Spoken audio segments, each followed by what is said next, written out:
जय हिंद साथियों। नमस्कार। मेरे इस चैनल में आप सभी का बहुत बहुत स्वागत है। आज मैं आपके लिए एक ऐसी कहानी लाई हूँ जिसे सुनकर आप समझ पाएंगे कि कुछ लोग दिखावे की दुनिया जीते हैं और हम उनका दिखावा नहीं समझ पाते, उसको असलियत मान लेते हैं और असलियत मानकर अपने घर में भी वैसा ही करना चाहते हैं, जिसके वजह से समस्याएं उत्पन्न होती हैं। तो कभी भी दिखावे पर ना जाइए, जो जैसा है वो वैसा ही अच्छा है। इस कहानी में चलिए आज हम यही सुनते हैं। घर में भी समस्याएं उत्पन्न हो जाती हैं। चलिए सुन लेते हैं ये कहानी। आज की हमारी कहानी का नाम है दो बहनें, जिसे लिखा है प्रख्यात उपन्यासकार कहानीकार प्रेमचंद जी ने। दोनों बहनें 2 साल के बाद एक तीसरे नातेदार के घर मिलीं और खूब रोध होकर खुश हुईं। तो बड़ी बहन रूप कुमारी ने देखा कि छोटी बहन राम दुलारी सिर से पांव तक गहनों से लदी हुई है। कुछ उसका रंग खुल गया है, स्वभाव में कुछ गरिमा आ गई है और बातचीत करने में ज्यादा चतुर हो गई है। कीमती बनारसी साड़ी और बेलदार और नावी मखमल के जंपर ने उसके रूप को और भी चमका दिया।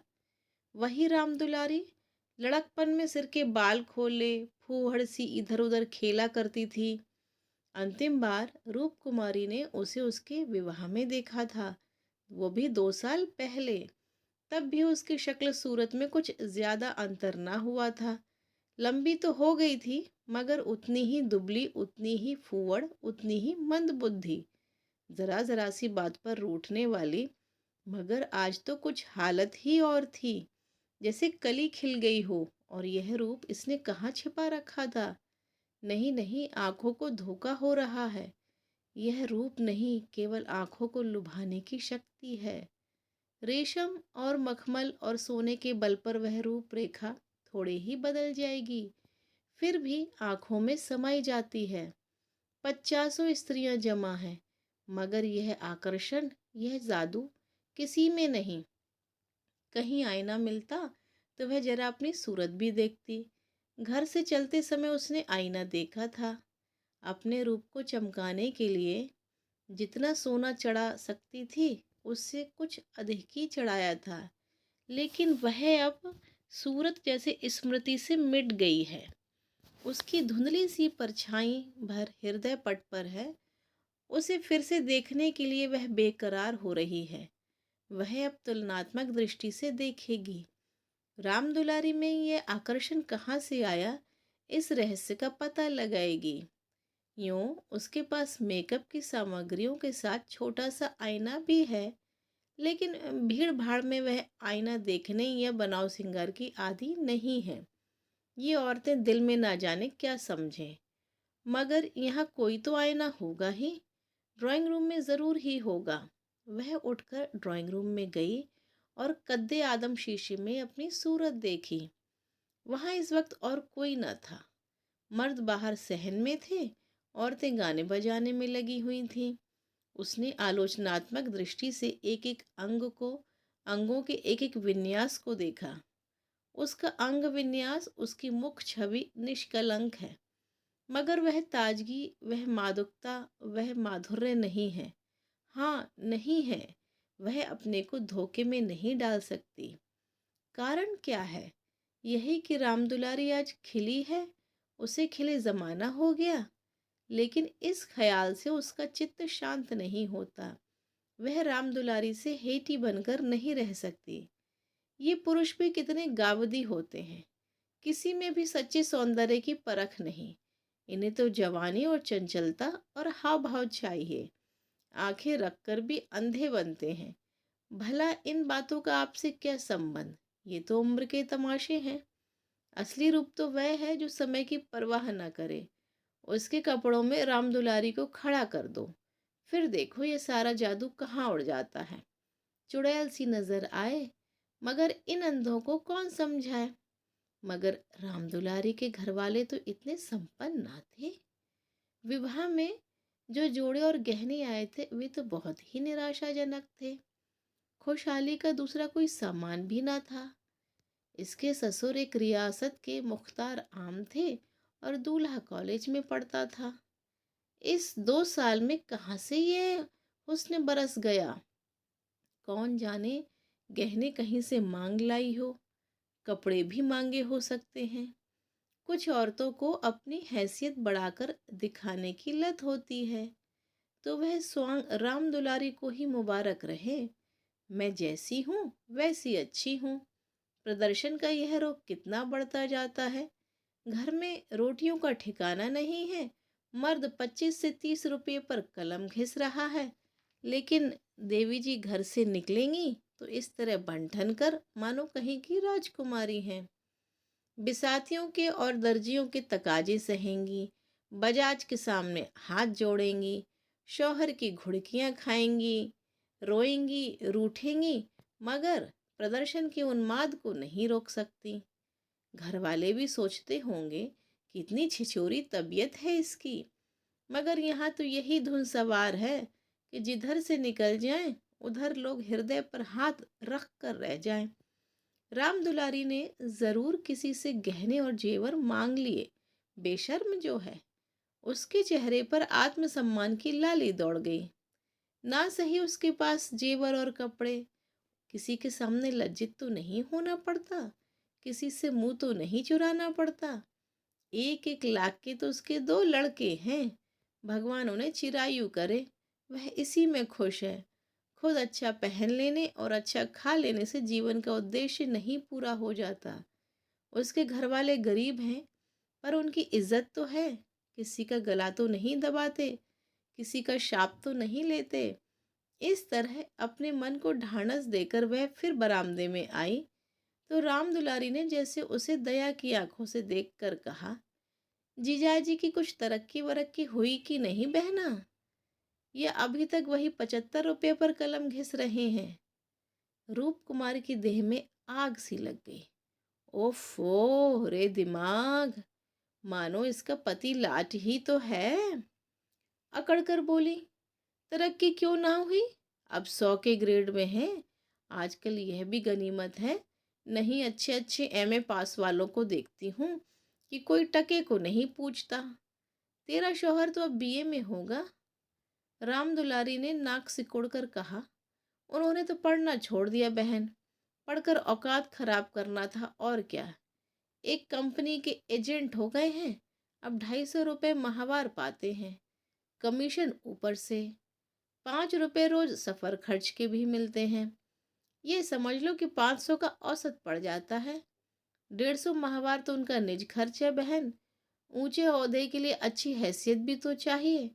350 बेदाग घर दे देते हैं, उनमें से 100 रुपये मुझे मिलते हैं। 250 में मैं घर का खर्च खुशी फली से चला लेती हूँ। एमए पास करके क्या करते? रूप कुमारी इस कथन को शेख चिल्ली की दास्तान से ज़्यादा महत्व नहीं देना चाहती, मगर रामदुलारी के लहजे में इतनी विश्वासोत्पादकता है कि वह अपनी निम्न चेतना में उससे प्रभावित हो रही है, और उसके मुख पर पराजय की खिन्नता साफ झलक रही है। मगर यदि उसे बिल्कुल पागल नहीं हो जाना है तो इस ज्वाला को हृदय से निकाल देना पड़ेगा। जिरह करके अपने मन को विश्वास दिलाना पड़ेगा कि उसके काव्य में 1/4 से ज़्यादा सत्य नहीं है। 1/4 तक तो वह सह सकती है, इससे ज़्यादा उससे ना सहा जाएगा। इसके साथ ही उसके दिल में धड़कन भी है।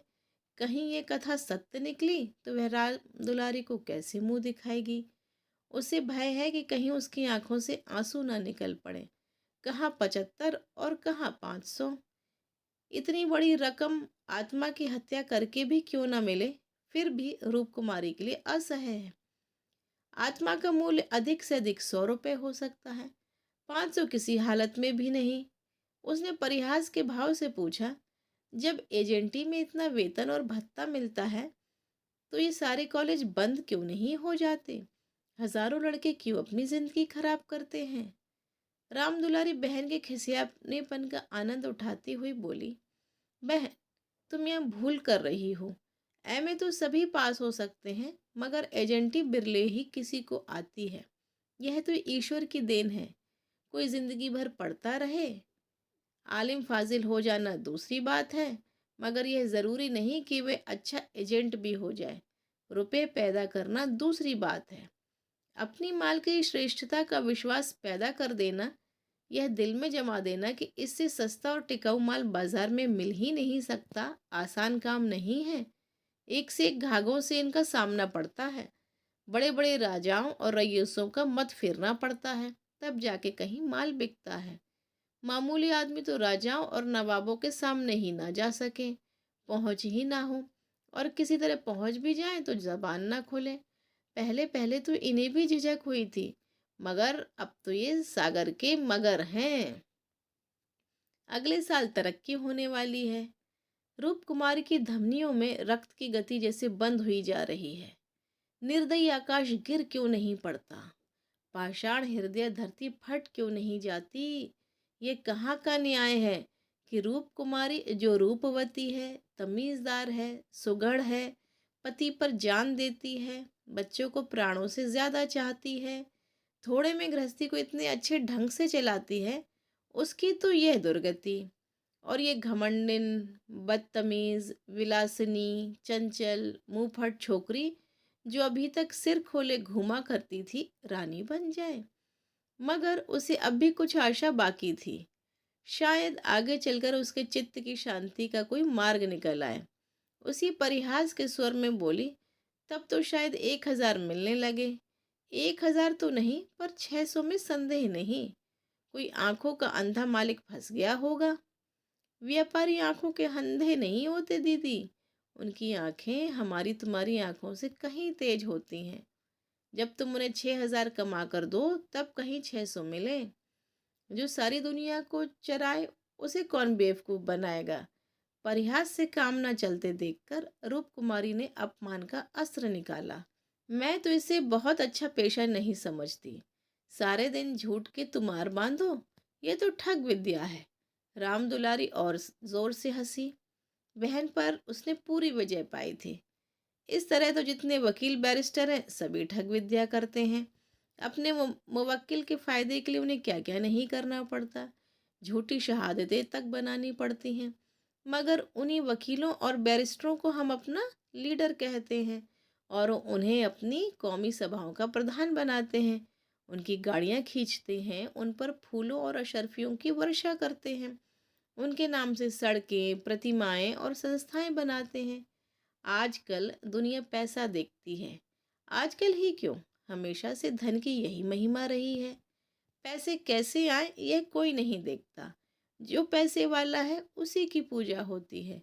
जो अभागे हैं, अयोग्य हैं या भीरू हैं, वे आत्मा और सदाचार की दुहाई देकर अपने आंसू पोंछते हैं। नहीं, आत्मा और सदाचार को कौन पूछता है। रूप कुमारी खामोश हो गई। अब उसे यह सत्य उसकी सारी वेदनाओं के साथ स्वीकार करना पड़ेगा कि राम दुलारी सबसे ज्यादा भाग्यवान है। इससे अब त्राण नहीं। परिहास या अनादर से वह अपनी तंग दिली का प्रमाण देने के सिवा और क्या पाएगी। उसे किसी बहाने से राम दुलारी के घर जाकर असलियत की छानबीन करनी पड़ेगी। अगर राम दुलारी वास्तव में लक्ष्मी का वरदान पा गई है, तो रूप कुमारी अपनी किस्मत ठोक कर बैठी रहेगी। समझ लेगी कि दुनिया में कहीं न्याय नहीं है, कहीं ईमानदारी की पूछ नहीं। मगर क्या सचमुच उसे इस विचार से संतोष होगा। यहाँ कौन ईमानदार है, वही जिसे बेईमानी करने का अवसर नहीं है और न इतनी बुद्धि या मनोबल है कि वह अवसर पैदा कर ले। उसके पति 75 रुपए पाते हैं, पर क्या 10-20 रुपए और ऊपर से मिल जाए तो वे खुश होकर ले ना लेंगे। उनकी ईमानदारी और सत्यवादिता उसी समय तक है जब तक अवसर नहीं मिलता। जिस दिन मौका मिला, सारी सत्यवादिता धरी रह जाएगी। और क्या रूप कुमारी में इतना नैतिक बल है कि वह अपने पति को हराम का माल हजम करने से रोक दे। रोकना तो दूर की बात है, वह प्रसन्न होगी। शायद पतिदेव की पीठ ठोकेगी। अभी उनके दफ्तर से आने के समय वह मन मारे बैठी रहती है। तब वह द्वार पर खड़ी होकर उनकी बाट जोहेगी और ज्यों ही वह घर में आएंगे उनकी जेबों की तलाशी लेगी। आंगन में गाना बजाना हो रहा था। राम दुलारी उमंग के साथ गा रही थी और रूप कुमारी वहीं बरामदे में उदास बैठी हुई थी। ना जाने क्यों उसके सिर में दर्द होने लगा था। कोई गाए कोई नाचे, उससे प्रयोजन नहीं। वह तो अभागिन है। रोने के लिए पैदा की गई है। 9 बजे रात जब मेहमान रुखसत होने लगे, रूप कुमारी भी उठी। इक्का मंगवाने जा रही थी कि राम दुलारी ने कहा, इक्का मंगवा कर क्या करोगी बहन? मुझे लेने के लिए कार आती होगी। चलो 2 4 दिन मेरे यहाँ रहो, फिर चली जाना। मैं जीजाजी को कहला भेजूंगी, तुम्हारा इंतजार ना करें। रूप कुमारी का यह अंतिम अस्त्र भी बेकार हो गया। राम दुलारी के घर जाकर हालचाल की टोल लेने की इच्छा गायब हो गई। वह अब अपने घर जाएगी और मुंह ढाँप कर पड़ी रहेगी। इन फटे हालों में क्यों किसी के घर जाए? बोली, नहीं अभी तो मुझे फुर्सत नहीं, बच्चे घबरा रहे होंगे, फिर कभी आऊंगी। क्या रात भर भी न ठहरोगी? नहीं। अच्छा बताओ कब आओगी, मैं सवारी भेज दूंगी। मैं खुद कहला भेजूंगी, तुम्हें याद न रहेगी। साल भर हो गया भूल कर भी याद ना किया। मैं इसी इंतजार में थी कि दीदी बुलावे तो चलूं। एक ही शहर में रहते हैं, फिर भी इतनी दूर कि साल भर गुजर जाए और मुलाकात तक न हो। रूप कुमारी इसके सिवा और क्या कहे कि घर के कामों से छुट्टी नहीं मिलती। कई बार उसने इरादा किया कि दुलारी को बुलाए, मगर अवसर ही ना मिला। सहसा राम दुलारी के पति मिस्टर गुरु सेवक ने आकर बड़ी साली को सलाम किया। बिल्कुल अंग्रेजी सज धज, मुंह में चुरोट, कलाई पर सोने की घड़ी, आंखों पर सुनहरी ऐनक, जैसे कोई सिविलियन हो। चेहरे से जेहानत और शराफत बरस रही थी। वह इतना रूपवान और सजीला है, रूप कुमारी को अनुमान न था। कपड़े जैसे उसकी देह पर खिल रहे थे। आशीर्वाद देकर बोली, आज यहाँ ना आती तो मुझसे मुलाकात क्यों होती? गुरु सेवक हंसकर बोला, यह उल्टी शिकायत? क्यों ना हो, कभी आपने बुलाया और मैं ना गया। मैं नहीं जानती थी कि तुम अपने को मेहमान समझते हो, वह भी तो तुम्हारा घर ही है। राम दुलारी देख रही थी कि मन में उससे ईर्ष्या रखते हुए भी वह कितनी वाणी मधुर, कितनी स्निग्ध, कितनी अनुग्रह प्रार्थनी होती जा रही है। गुरु सेवक ने उदार मन से कहा, हाँ अब मान गया भाभी साहब, बेशक मेरी गलती है। इस दृष्टि से मैंने विचार नहीं किया था, मगर आज तो मेरे घर रहिए। नहीं नहीं, आज बिल्कुल अवकाश नहीं, फिर कभी आऊंगी। लड़के घबरा रहे होंगे। राम दुलारी बोली, मैं कितना कह के हार गई, मानती ही नहीं। दोनों बहनें कार की पिछली सीट पर बैठी। गुरु सेवक ड्राइव करता हुआ चला। जरा देर में उसका मकान आ गया। राम दुलारी ने फिर बहन से उतरने के लिए आग्रह किया, पर वह न मानी। बोली, लड़के घबरा रहे होंगे। आखिर राम दुलारी उससे गले मिलकर अंदर चली गई। गुरु सेवक ने कार बढ़ाई। रूप कुमारी ने उड़ती हुई निगाह से राम दुलारी का मकान देखा, और वह ठोस सत्य एक शलाका की भांति उसके कलेजे में चुभ गया। कुछ दूर जाकर गुरु सेवक बोला, भाभी मैंने तो अपने लिए अच्छा रास्ता निकाल लिया। अगर इसी तरह 2 4 साल काम करता रहा तो आदमी बन जाऊंगा। रूप कुमारी ने सहानुभूति के साथ कहा, राम दुलारी ने मुझसे बताया था, भगवान करे जहाँ रहो खुश रहो, मगर जरा हाथ पैर संभाल के रहना। मैं मालिक की आंख बचाकर एक पैसा भी लेना पाप समझता हूँ भाभी। दौलत का मज़ा तो तभी है जब ईमान सलामत रहे। ईमान खोकर पैसे मिले तो क्या, मैं इसी दौलत को त्याज्य समझता हूँ। और आंख किसकी बचाऊं? सब स्याह सफेद तो मेरे हाथ में है। मालिक तो रहा नहीं, केवल उसकी बेवा है। उसने सब कुछ मेरे हाथ में छोड़ रखा है। मैंने उसका कारोबार संभाल ना लिया होता तो सब कुछ चौपट हो जाता।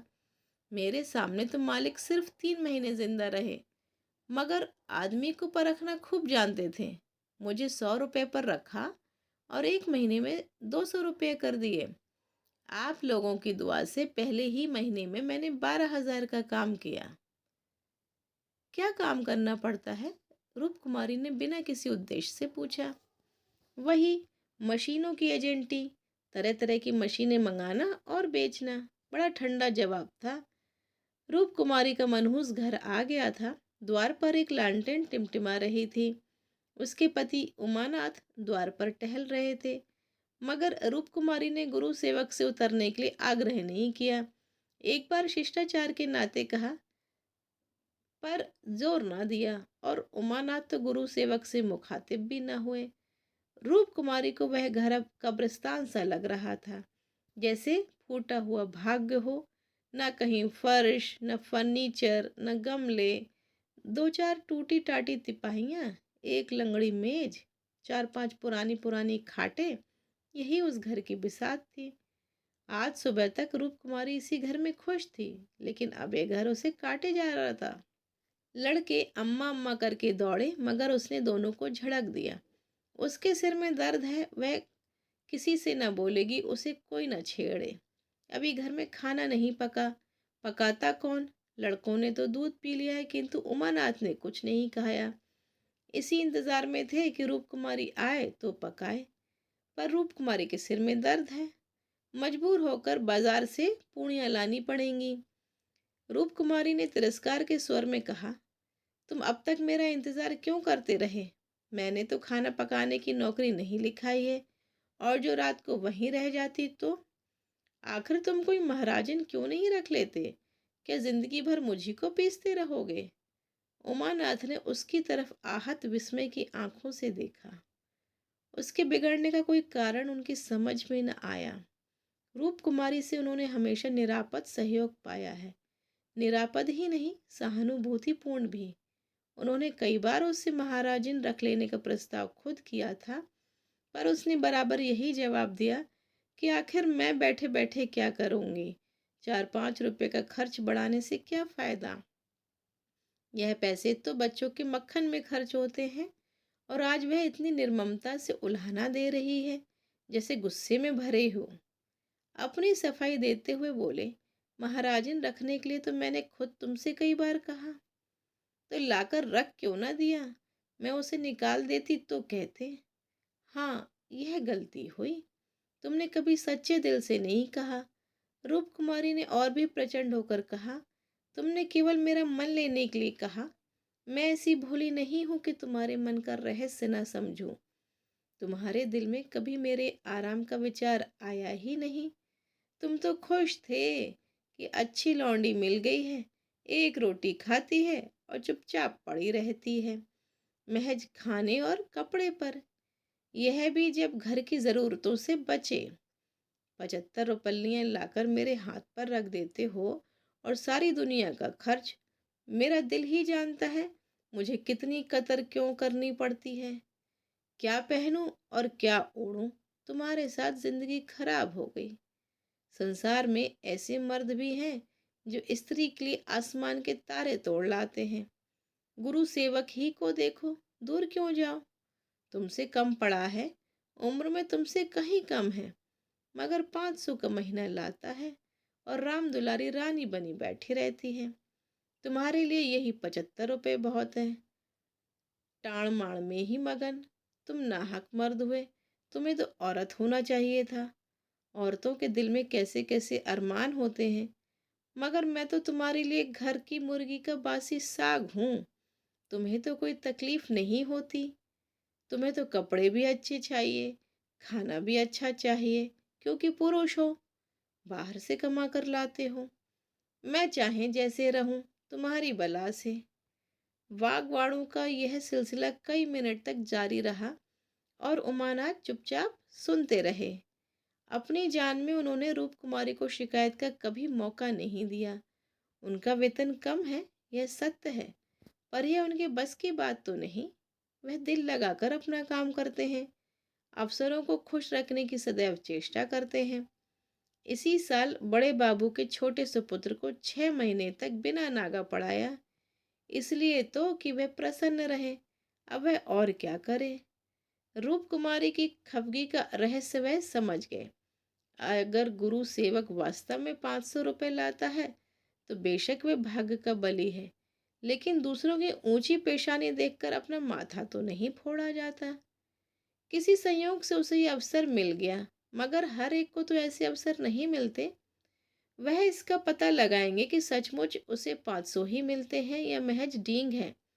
और मान लिया कि 500 मिलते हैं, तो क्या इससे रूप कुमारी को यह हक है कि वह उनको ताने दे और उन्हें जली कटी सुनाए? अगर इसी तरह वह भी रूप कुमारी से ज्यादा रूपवती और सुशीला रमणी को देखकर रूप कुमारी को कोसना शुरू कर दें तो कैसा हो।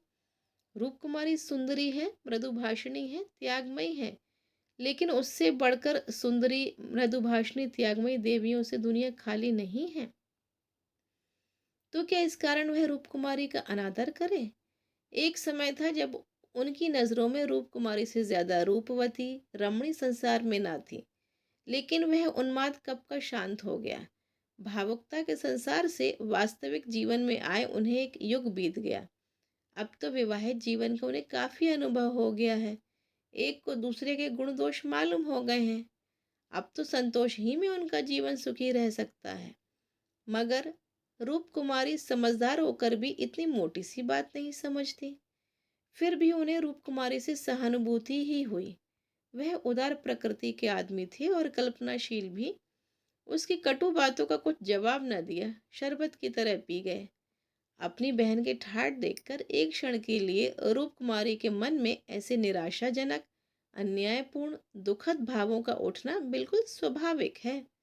रूप कुमारी कोई सन्यासिनी नहीं, विरागनी नहीं कि हर एक दशा में अविचलित रहे। इस तरह अपने मन को समझाकर उमानाथ ने गुरु सेवक के विषय में तहकीकात करने का संकल्प लिया। एक सप्ताह तक रूप कुमारी मानसिक अशांति की दशा में रही। बात बात पर झुंझलाती, लड़कों को डांटती, पति को कोसती, अपने नसीब को रोती। घर का काम तो करना ही पड़ता था, लेकिन अब उसे इस काम में आनंद न आता था। बेगार सी टालती थी। घर की जिन पुरानी धुरानी चीजों से उसका आत्मीय संबंध सा हो गया था, जिनकी सफाई और सजावट में वह व्यस्त रहा करती थी, उनकी तरफ अब वह आंख उठाकर भी ना देखती। घर में एक ही खिदमतगार था। उसने जब देखा बहू जी घर की तरफ से खुद ही लापरवाह है, तो उसे क्या गरज थी कि सफाई करता। जो चीज जहां पड़ी थी वहीं पड़ी रहती, कौन उठाकर ठिकाने से रखे। बच्चे माँ से बोलते डरते थे और उमानाथ तो उसके साये से भागते थे। जो कुछ सामने थाली में आ जाता उसे पेट में डाल लेते और दफ्तर चले जाते। दफ्तर से लौटकर दोनों बच्चों को साथ ले लेते और कहीं घूमने निकल जाते। रूप कुमारी से कुछ कहना बारूद में दिया सलाई लगाना था। हाँ, उनकी ये तहकीकात जारी थी। एक दिन उमानाथ दफ्तर से लौटे तो उनके साथ गुरु सेवक भी थे। रूप कुमारी ने आज कई दिनों के बाद परिस्थिति से सहयोग कर लिया था और इस वक्त झाड़न लिए कुर्सियां और तिपाइयां साफ कर रही थी कि गुरु सेवक ने अंदर पहुंचकर सलाम किया। रूप कुमारी दिल में कट गई। उमानाथ पर ऐसा क्रोध आया कि उनका मुंह नोच ले। इन्हें लाकर यहाँ क्यों खड़ा कर दिया? न कहना न सुनना, बस बुला लाए। उसे इस दशा में देखकर गुरु सेवक दिल में क्या कहता होगा। मगर उन्हें अकल आई ही कब थी। वह अपना पर्दा ढाकती फिरती है और अब आप उसे खोलते फिरते हैं। जरा भी लज्जा नहीं, जैसे बेहाई का बाना पहन लिया है। बरबस उसका अपमान करते हैं। न जाने उसने उनका क्या बिगाड़ा है। आशीर्वाद देकर कुशल समाचार पूछा और कुर्सी रख दी। गुरु सेवक ने बैठते हुए कहा, आज भाई साहब ने तो मेरी दावत की है। मैं उनकी दावत पर तो ना आता, लेकिन जब उन्होंने कहा तुम्हारी भाभी का कड़ा तकाजा है, तब मुझे समय निकालना पड़ा। रूप कुमारी ने बात बनाई। घर का कलह छिपाना पड़ा।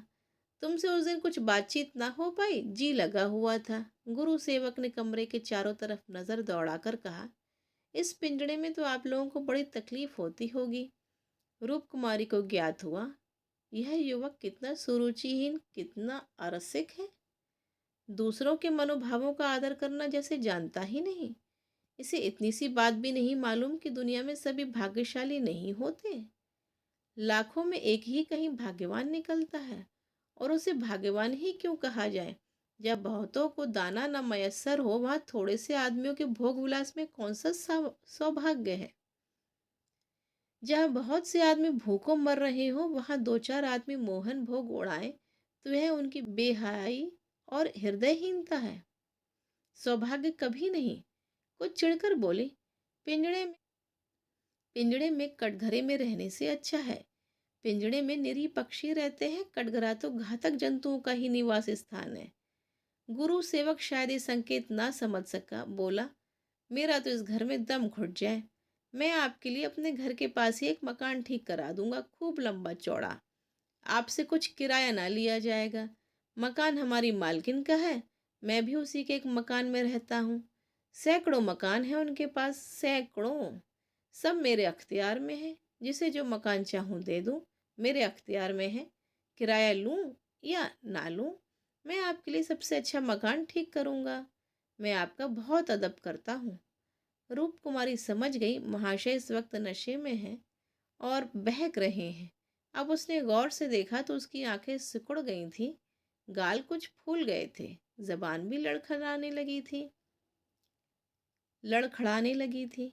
एक जवान खूबसूरत शरीफ चेहरा कुछ ऐसा शेखीबाज और निर्लज्ज हो गया कि उसे देखकर घृणा होती थी। उसने एक क्षण बाद फिर बहकना शुरू किया। मैं आपका बहुत अदब करता हूँ। जी हाँ, आप मेरी बड़ी भाभी हैं। आपके लिए मेरी जान हाजिर है। आपके लिए एक मकान नहीं, 100 मकान तैयार हैं। मैं मिसेज लोहिया का मुख्तार हूँ। सब कुछ मेरे हाथ में है। सब कुछ। मैं जो कहता हूँ वह आंखें बंद करके मंजूर कर लेती हैं। मुझे अपना बेटा समझती हैं। मैं उसकी सारी जायदाद का मालिक हूँ। मिस्टर लोहिया ने मुझे 20 रुपये पर रखा, 20 रुपये पर। वह बड़ा मालदार था, मगर किसी को नहीं मालूम उसकी दौलत कहाँ से आती थी। किसी को भी नहीं मालूम। मेरे सिवा कोई नहीं जानता। वह खुफिया फरोश था। किसी से कहना नहीं। वह चोरी से कोकीन बेचता था। लाखों की आमदनी थी उसकी। अब वही व्यापार मैं करता हूँ। हर शहर में हमारे खुफिया एजेंट हैं। मिस्टर लोहिया ने मुझे इस फन में उस्ताद बना दिया। जी हाँ, मजाल नहीं कि मुझे कोई गिरफ्तार कर ले। बड़े बड़े अफसरों से मेरा याराना है। उनके मुंह में नोटों के पुलंदे ठूस ठूस कर उनकी आवाज़ बंद कर देता हूँ। कोई चू नहीं कर सकता। दिन दहाड़े बेचता हूँ, हिसाब में लिखता हूँ। 1,000 रिश्वत दी, देता हूँ 500। बाकी यारों का है। बदरंग रुपये आते हैं और बेदरंग खर्च करता हूँ। बुढ़िया को तो राम नाम से मतलब है। 70 चूहे खा के अब हज करने चली है। कोई मेरा हाथ पकड़ने वाला नहीं, कोई बोलने वाला नहीं। जेब से नोटों का एक बंडल निकालकर बोला, यह आपके चरणों की भेंट है। मुझे दुआ दीजिए कि इसी शान से जिंदगी कट जाए। जो आत्मा और सदाचार के उपासक हैं, उन्हें कुबेर लाते मारता है। लक्ष्मी उनको पकड़ती हैं जो उसके लिए अपना दीन और ईमान सब कुछ छोड़ने को तैयार है। मुझे बुरा ना कहिए। मैं कौन मालदार हूँ। जितने धनी हैं वे सब के सब लुटेरे हैं। पक्के लुटेरे डाकू। कल मेरे पास रुपए हो जाएं और मैं एक धर्मशाला बनवा दूं, फिर देखिए मेरी कितनी वाहवाह होती है। कौन पूछता है मुझे दौलत कहाँ से मिली। जिस महात्मा को कहिए बुलाकर उससे प्रशंसा करवा लूं। मिस्टर लोहिया को महात्माओं ने धर्म भूषण की उपाधि दी थी। इन स्वार्थी पेट के बंदरों ने। उस बुढ़े को जिससे बड़ा कुकर्मी संसार में ना होगा। यहाँ तो लूट है। एक वकील आध घंटा बहस करके 500 मार लेता है। एक डॉक्टर जरा सा नश्तर लगाकर 1,000 सीधा कर लेता है। एक जुआरी स्पेकुलेशन में एक एक दिन में लाखों का वारा न्यारा करता है। अगर उनकी आमदनी जायज़ है तो मेरी आमदनी भी जायज़ है। जी हाँ, जायज़ है। मेरी निगाह में बड़े से बड़े मालदार की भी कोई इज्जत नहीं। मैं जानता हूँ वह कितना बड़ा हथकंडेबाज है। यहाँ जो आदमी आंखों में धूल झोंक सके वही सफल है। गरीबों को लूटकर मालदार हो जाना समाज की पुरानी परिपाटी है। मैं भी वही करता हूँ जो दूसरे करते हैं। जीवन का उद्देश्य है ऐसा करना। खूब लूटूंगा, खूब ऐश करूंगा और बुढ़ापे में खूब खैरात बांटूंगा और एक दिन लीडर बन जाऊंगा। कहिए गिना दूं, यहाँ कितने लोग जुआ खेल खाल कर करोड़पति हो गए। कितने औरतों का बाजार लगाकर करोड़पति हो गए। सहसा उमानाथ ने आकर कहा, मिस्टर गुरु सेवक क्या कर रहे हो। चलो चाय पी लो, ठंडी हो रही। गुरु सेवक ऐसा हड़बड़ा उठा मानो अपने सचेत रहने का प्रमाण देना चाहते हो, मगर पांव लड़खड़ाया और जमीन पर गिर पड़ा। फिर संभल कर उठा और झूमता झूमता ठोकरे खाता बाहर चला गया। रूप कुमारी ने आज़ादी की सांस ली। यहाँ बैठे बैठे उसे हौल दिल सा हो रहा था। कमरे की हवा जैसे कुछ भारी हो गई थी। जो प्रेरणाएं कई दिन से अच्छे अच्छे मनोहर रूप भरकर उसके मन में आ रही थी, आज उससे उनका असली विभत्स घिनौना चेहरा रूप नजर आया। जिस त्याग, सादगी और साधुता के वातावरण में अब तक उसकी जिंदगी गुजरी थी, उसमें इस तरह के दांव पेच, छल कपट और पतित स्वार्थ का घुसना बिल्कुल ऐसा ही था जैसे किसी बाग में सांडों का एक झुंड घुस आए। इन दामों वह दुनिया की सारी दौलत और सारा ऐश खरीदने को भी तैयार ना हो सकती थी। नहीं, अब राम दुलारी के भाग्य से अपने भाग्य का बदला नहीं करेगी। वह अपने हाल में खुश है। राम दुलारी पर उसे दया आई, जो भोग विलास की धुन और अमीर कहलाने के मोह में अपनी आत्मा का सर्वनाश कर रही है। मगर वह बेचारी भी क्या करे, और गुरु सेवक का भी क्या दोष है। जिस समाज में दौलत पूजती है, जहाँ मनुष्य का मोल उसके बैंक अकाउंट और टीम टाउन से आंका जाता है, जहाँ पग पग पर प्रलोभन का जाल बिछा हुआ है, और समाज की कुव्यवस्था आदमी में ईर्ष्या, द्वेष, अपहरण और नीचता के भावों को उकसाती और उभारती रहती है, गुरु सेवक और राम दुलारी उस जाल में फंस जाएं, उस प्रवाह में बह जाएं, तो कोई अचरज नहीं। उसी वक्त उमानाथ ने आकर कहा, गुरु सेवक यहाँ बैठा बैठा क्या बहक रहा था। मैंने उसे विदा कर दिया। जी डरता था कहीं पुलिस उसके पीछे न लगी हो, नहीं तो मैं भी गेहूं के साथ घुन की तरह पिस जाऊंगा। राजकुमारी ने क्षमा प्रार्थी नेत्रों से उन्हें देखकर जवाब दिया। वह अपनी खुफिया फरोशी की डींग मार रहा था। मुझे भी मिसेज लोहिया से मिलने को कह गया। जी नहीं, आप अपनी क्लर्की किए जाइए, इसी में हमारा कल्याण है। मगर क्लर्की में वह ऐश कहाँ। क्यों ना साल भर की छुट्टी लेकर जरा उस दुनिया की भी सैर करूं। मुझे अब उस ऐश का मोह नहीं रहा। दिल से कहती हो। सच्चे दिल से कह रही हूँ। उमानाथ 1 मिनट तक चुप रहने के बाद फिर बोले, मैं आकर तुमसे ये वृतांत कहता तो तुम्हें विश्वास आता या नहीं, सच बताना। रूप कुमारी बोली, कभी नहीं। मैं तो कल्पना भी नहीं कर सकती कि अपने स्वार्थ के लिए कोई आदमी दुनिया को विष खिला सकता है। मुझे सारा हाल पुलिस के सब इंस्पेक्टर से मालूम हो गया था। मैंने उसे खूब शराब पिला दी थी कि नशे में बहकेगा जरूर और सब कुछ उगल देगा। ललचाता तो तुम्हारा भी जी था। हाँ, ललचाता तो था और अब भी ललच रहा है। मगर ऐश करने के लिए जिस हुनर की जरूरत है, वह कहाँ से लाऊंगा। ईश्वर न करे वह हुनर तुम में आए। मुझे तो उस बेचारे पर तरस आती है। मालूम नहीं खैरियत से घर पहुंच गया होगा या नहीं। उसकी कार थी, कोई चिंता नहीं। रूप कुमारी एक क्षण जमीन की तरफ ताकती रही, फिर बोली, तुम मुझे दुलारी के घर पहुंचा दो, अभी शायद मैं उसकी कुछ मदद कर सकूं। जिस बाग की वह सैर कर रही है, उसके चारों ओर निशाचर घात लगाए बैठे हैं। शायद मैं उसे बचा सकूं। उमानाथ ने देखा उसकी छवि कितनी दया पुलकित हो उठी।